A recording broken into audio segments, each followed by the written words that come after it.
If you're under the age of 13 and you're trying to save money, you came to the right place.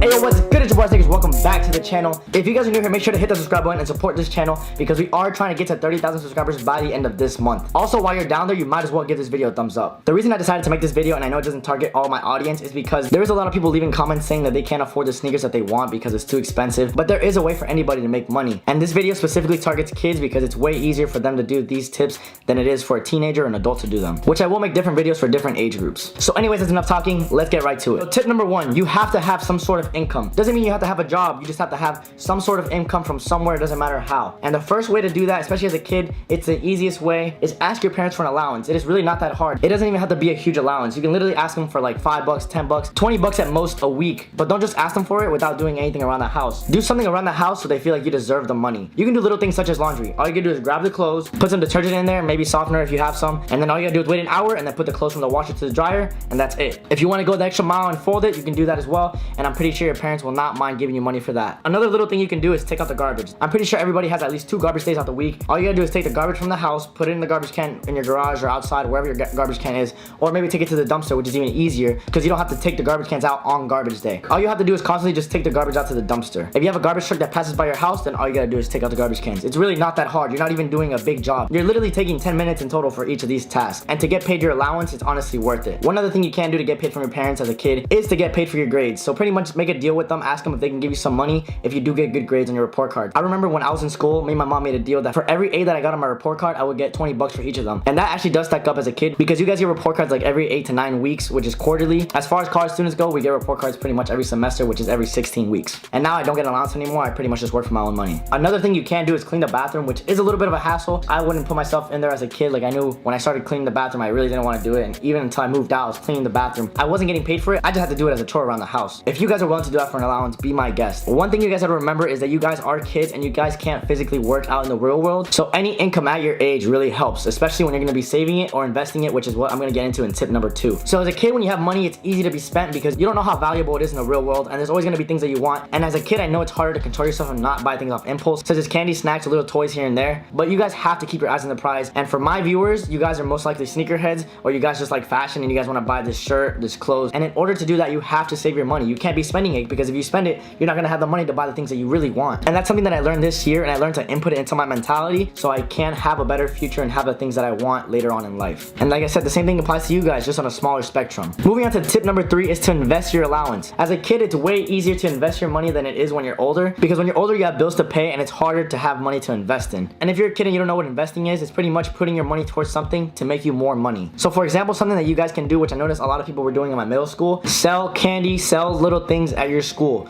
You can sell Jolly Ranchers, you can sell lollipops, you can sell gum. Honestly, all these things will be bought. Kids love to buy things like this. Like I said earlier, you probably have the impulse to buy those little things in the store. Well, imagine in school when people don't have anything to do, or they're bored, or they just want a little snack here and there. You can literally sell candy and snacks to them. Your school might not allow it, but you have to keep it low key. In the end, you're not really gonna get in big trouble for selling candy inside your schools, especially to your classmates, because if a teacher sees that you're doing that, they'll probably just tell you to stop, but they're not gonna send you to detention or you're gonna get in trouble. They're not gonna call your parents or any of that. And honestly, a lot of sneakerheads, they don't know it, but they are in a way entrepreneurs, especially resellers. You guys found a way to make a culture of business, which is pretty impressive. And there's little kids always at sneaker events reselling big sneakers. And I know as a kid, you might not be at that level yet, but you can be there. Just you gotta start small and build your way up, and that's with anything. So you guys might be asking, where can I get the candy? If your parents have a membership to Costco, BJ's, or Sam's Club, you can buy boxes of candy for 25, 30 bucks and sell each candy for $1. And I think every pack comes with like 40 to 50 candies. And don't worry about there being snacks that you don't like, because in the end, everything will sell. There will be somebody that will want to buy that snack. If they're just hungry for candy, they will buy it. Another place to buy candy is a dollar store. You can literally buy Jolly Ranchers like this at the dollar store for a couple bucks. You can also buy lollipops for a couple bucks at the dollar store. And all you gotta do is carry in your book bag and offer your friends candy. Hey, do you want to buy the candy? These you can sell for 50 cents each, maybe 25 cents each, and you'll still make your money back. This bag right here, I bought it at Publix for less than $5. And before I started eating them all, there was about 40 in here. So if you sell each one at 25 cents and there's 40 in here, you're getting $10. And that's a $5 profit if you buy the bag for $5, which I know this bag is less, and you can buy it even cheaper at the dollar store. And the same thing goes for lollipops. The little ones that come without gum, you can sell for 25 cents, and the ones that come with gum, you can sell for 50 cents, and you're definitely going to be making profit. And these bags sell out in a week. And eventually, if you get big enough of doing this in school, People will go to you, they will look for you just to buy snacks. I remember when I was in middle school, there was one kid, he would always bring different candies to school and he would make his money. And me at that age, I was making no money. I was only making my allowance and I didn't think to invest. I didn't have nobody to tell me to invest. And I figured if I got into it, nobody was gonna buy from me because everybody was buying from this kid. But at that moment, my mentality wasn't strong enough to think that there's competition and you have to knock that competition out. So even if there's somebody else doing it already in your school, go ahead and start, go compete against them. There's always gonna be competition everywhere. Just don't be scared to go up to people and ask them if they wanna buy candy. Literally all you gotta do is lean over to your classmate and be like, hey, do you wanna buy some candy? They're gonna say yes, or maybe they won't have the money at the moment, but then they'll remember for the next day to ask their parents to bring money and they'll bring 50 cents for your little candies and you got a little business going on inside your school. Will this right here make you rich? Definitely not. But as a kid, putting money into your pockets is a big thing because I'm pretty sure that there's a lot of kids not getting an income. And let's say worst comes to worst and tip number 1 doesn't work, your parents don't give you an allowance. Then don't be afraid to ask them to buy you a box of candies from the dollar store, from Sam's, Costco, BJ's, or anywhere. Have them buy you a bag. I'm pretty sure they're not gonna say no. Your parents are most likely to help you out if they see you're trying to help yourself out. And once you sell that first box, use that profit to buy your next box. And as the profit keeps growing, you can buy more and more boxes and keep on selling them and your income will just keep growing. If you follow these 3 tips, eventually you'll have enough money to buy yourself whatever you want. And in this case, it is a sneaker channel and most of my viewers are sneakerheads. So you're most likely gonna go out there and buy the next sneaker release or buy a shirt, buy some clothes, whatever it is.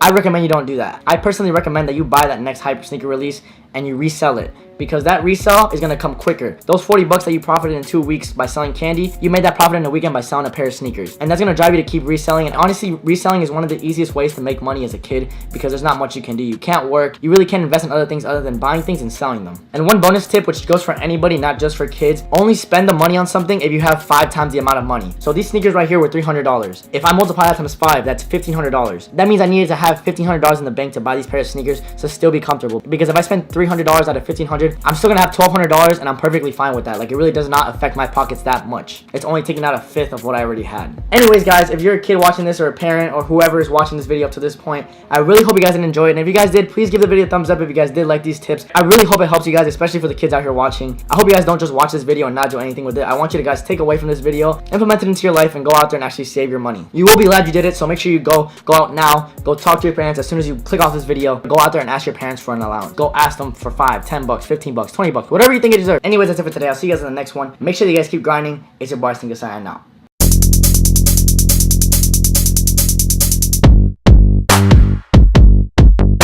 Hey guys, I hope you're having a fantastic day. I'm pretty sure today is the first day of summer and I really wanted to share with you how you can save $5,000 this summer. I really think anybody can do it and I've broken it down into 3 basic steps, and yeah, I really think the summer is a great time to just restart, get your hustle on, and just refocus. If you've been around for a while, you probably know that saving money was one of the things that allowed us to kind of live the lifestyle that we live right now, and I am a big advocate of saving. Yes, it's going to require sacrifice of comfort, friend time, family time, maybe a few other things, but it is all worth it in the end. There's absolutely nothing wrong with sacrificing a few comforts and fun time and things over the summer if it's going to have a positive impact on the rest of your year and maybe even the rest of your life. Maybe it can help you form some new habits. So how you can save $5,000 this summer. First thing you can do is give yourself a little boost, a little head start. And the best way that you can do this is by selling your unused or unwanted items. All of us have a lot of things in our home that we do not use, and some of them have value. I was even reading an article recently online that said something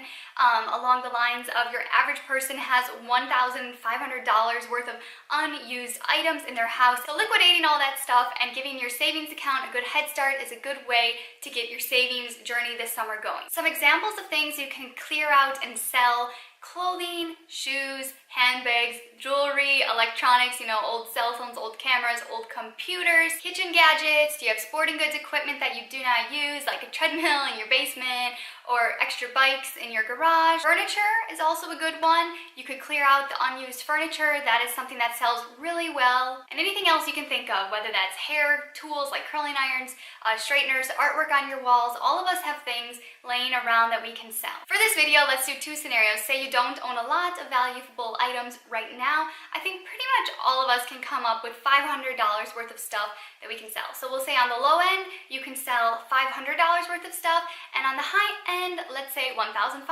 Of course, it can go higher. When we started doing this, we sold a car and all sorts of things, and we probably had around $8,000 worth of things that we sold. So of course it can go much higher, but of course I'm just gonna keep it modest for the video and say you can earn between $500 and $1,500 just by selling things you don't use. Step number 2, the second thing you need to do is cut your expenses. And this is where the sacrificing comes into play that I mentioned earlier. If you really want to get serious about saving and make a radical change in your life, it's time to cut the lifestyle. There are so many ways we can save money on a monthly basis. You know, it's summer, it's a good time to cut your entertainment because there are so many fun and free things we can do outside.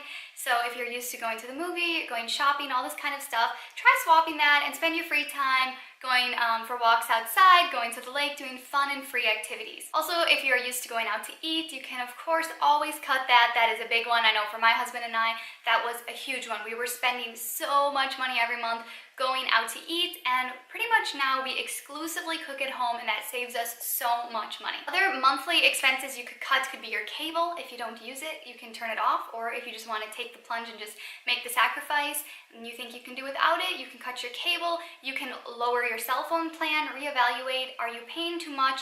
Are you really using just the basic functions but you have a very expensive cell phone plan? Reevaluate that. You can call your carrier and negotiate to try to get the price lowered. Of course, cancel any memberships that you are not using, whether that's online or gym memberships or just any memberships that you're paying money every single month but you don't really use it. And of course, my favorite is to start buying used this summer. So if you feel like you want some lawn chairs or patio furniture, I don't know, an umbrella to take to the beach, check used first. Always check your local Goodwill or thrift store or whatever you have in your country to see if you can find the used version before you purchase a new one. And if you are considering purchasing a new one, just really think, do you really need it? Is this something that you really need? Can you borrow it from somebody else?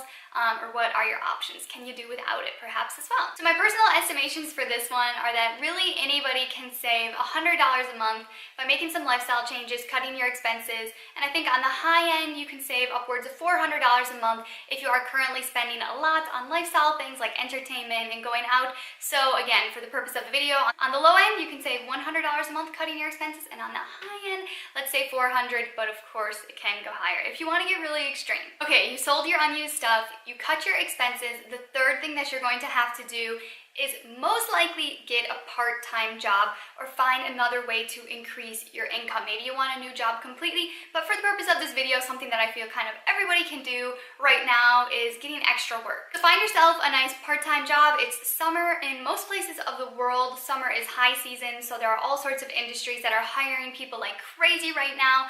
Golf courses, country clubs, any sort of seasonal business, they are hiring right now. It's not too late to apply and get yourself a part-time job. If you're really not interested in getting a part-time job, you can look into starting doing Ubering on the weekends, or when you have time in the evening, you can Airbnb out your house. Again, it's a great time. A lot of people are traveling right now. Great time to start hosting people in your house on Airbnb. If you don't like any of those options and you have some sort of skill, you can look into Upwork or Fiverr. I have used both of these services, not to make money, but I have purchased services on both of these platforms. So if you are good at writing, photography, editing, any sort of skill, you have any sort of skill, I mean, it's everything, translation services, anything really, you can sell your services on those platforms. I'll link them in the description. I'll try to link everything that I mentioned. But yeah, those are great ways to earn extra money. So if you start taking on extra work, I estimate that on the low end, you can make an additional $500 a month, and on the high end, you can make up to $2,000 a month. Of course, it can go even higher. An extra $2,000 a month for a lot of people is very life-changing. I know for me, that was a lot of extra money that enabled me to make a lot of positive changes in my life. So instead of thinking about all the things that you're going to miss out on because you have to work, you have to take on this extra work, think of how beneficial it's going to be for you in the long term. So let's break it down to make this seem more attainable. If you want to bring in an extra $2,000 a month, that is $500 a week. Of course, this sounds like a lot of money, an extra $500 a week, but I can personally say from my experience working in hospitality and seasonal businesses, there is a lot of money to be made right now if you put yourself in a good position. Working seasonal jobs, country clubs, golf courses, and all that kind of stuff, I could make up to $300 or more a day. So don't think that it's impossible. There are opportunities, but look for something that is going to pay well. So earning an extra $500 a week could mean just working a Friday and a Saturday night in a high-end local restaurant or a golf course. And I know making this much extra money sounds hard, it sounds impossible, but it really is attainable. I promise you, you do not need an education, any special skills. You just need to have the work ethic. Get yourself in the right mindset that this is your summer to hustle, to make sacrifices, to benefit the rest of your life. Make this the summer. If somebody says, hey, can you work late? You say yes. If they say, hey, can you come in on Saturday or Sunday and work an extra shift? Say yes. This kind of mindset really helped me get through the years that we were hustling hard. I just always told myself it's not an option to say no. I'm making these sacrifices right now and it's going to be worth it. So whatever the opportunity is, if I can make extra money, it's yes. Okay, so let's add this all up. The selling of items I considered a one-time thing, and cutting your expenses every month and earning extra income every month, we're gonna times it by 3 for 90 days of summer. So conservatively, I think anybody can save an extra $2,300 this summer. Wow, wouldn't you like that at the end of the summer? An extra $2,300 in your bank account for pretty modest lifestyle changes. But on the high end, if you really want to hustle, you're going to sacrifice, you're going to work 2-3 jobs, cut the lifestyle radically, and really just focus on saving. Just with my basic calculations, that would come out to $8,700 saved after 90 days. And I know that that is a life-changing amount of money for a lot of people, and it can enable you to do a lot of things. So keep that in mind. I know that sounds like an unattainable amount of money for a lot of people. I certainly used to think that until I did it, and believe me, you can do it too. Work really hard, say yes to opportunities where you can earn extra income. I promise you, you can do it. Thank you so much for watching. Share this with a friend who really wants to save some money and get the most out of their summer. I love you guys, and I'll see you in the next video. Bye!